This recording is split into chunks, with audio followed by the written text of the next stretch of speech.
we were playing in Denmark. It was amazing, by the way. We had 4,500 fans in on the Sunday. We don't often go to Denmark, but the World Series was back, and it was absolutely incredible. And I'll just skip back.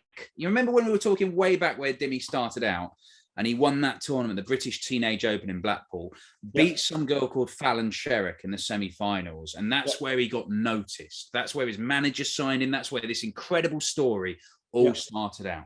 Well, last weekend, he played some girl called Fallon Sherrock in the semi-finals in Denmark. Correct. And he was 8-2 up in a race to 11 legs. 11 legs? It was 11, wasn't 11, it? Yeah. 8-2 up and 9-3 up, actually. And 6. And okay. I wasn't going to say that. No, it's the truth. You don't have to deny truth. It is the truth. And Fallon came back.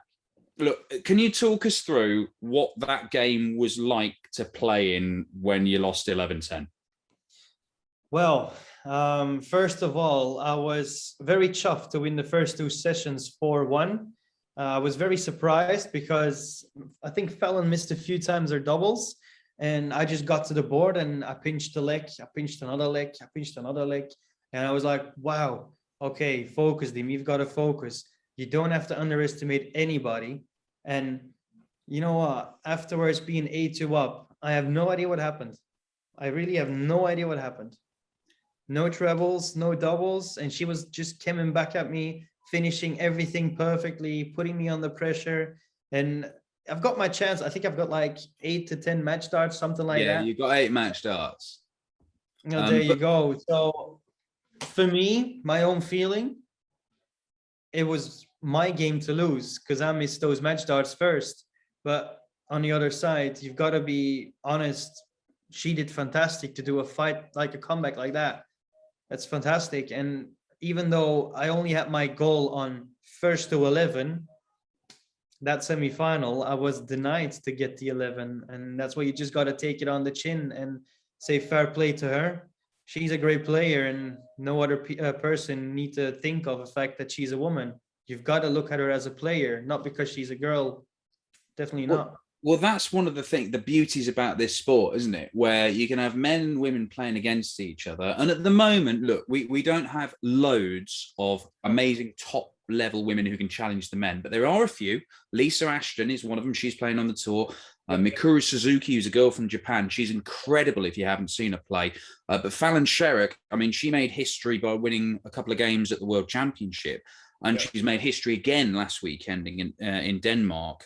She only lost to Michael van Gerwen in the final, and she could have beaten him. She's incredible. What do you think? What's it like playing women in big TV events? Because at the minute, there's still a novelty about it. But over the years to come, it might just fade away, and it's just anybody playing anybody else, isn't it?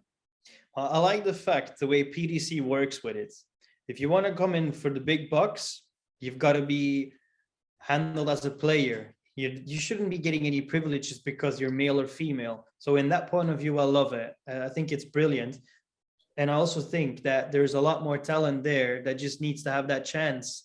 Now, for some reason, I have no idea why men are easier in getting to their choice of being a professional dart player, but I don't know why some women are not doing it, because I know that there's a whole lot more women that are fantastic players, but maybe not have the interest in being a professional, because you've got to do a lot of sacrifices. You really have to.